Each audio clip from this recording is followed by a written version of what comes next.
U varošici Vučju, u podnožju šumovite planine Kukavice na jugu Srbije, u kanjonu reke Vučijanke, nalazi se crkva rođenja Svetog Jovana Krstitelja, delo poznatog ruskog arhitekte i profesora Grigorija Ivanoviča Samojlova. Prema nekim izvorima sagrađena je na mestu gde je nekada bila srednjovekovna crkva, zadužbina srpskog junaka iz turskog doba Nikole Skobaljića. Tu crkvu srušili su Turci, ali se srpski narod, prema predanju, i dalje okupljao na njenim ostacima, podržavajući tako svoju veru i duh u vreme ropstva po Turcima. To je bio jedan od motiva porodice Teokarević, poznatih industrijalaca, koji su tokom druge polovine 19. i prve polovine 20. veka razvijali tekstilnu industriju u ovom delu Srbije, da na istom mestu podignu novu crkvu.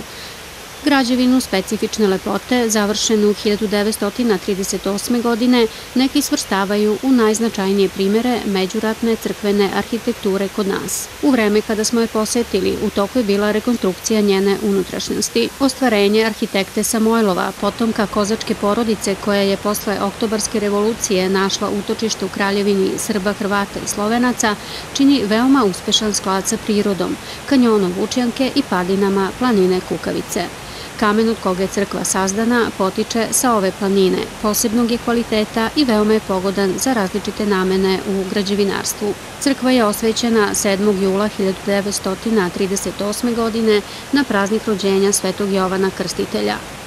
Osvećenju crkve prisustvovao je veliki broj ljudi, među njima i kraljev izaslanik i ministar pravde, a činodejstvovale su vladike Jovan i Venijamin. Sa posebnim poštovanjem okupljeni narod dočekao je udovicu Mite Teokarevića, Vasiliju Vanu, ktitorku hrama.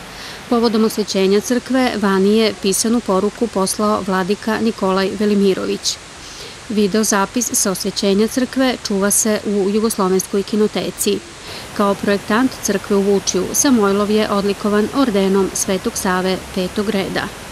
Vode Vučijanke, čiji šum odjekuje crkvenom portom, zbog svoje izuzetne mekoće koja štofovima daje poseban kvalitet, bile su presudne da Lazar, sin Dimitrija Mite Teokarevića, začetnika loze poznatih industrijalaca, odluči da upravo u Vučju 1934. godine sagradi fabriku vunenih tkanina.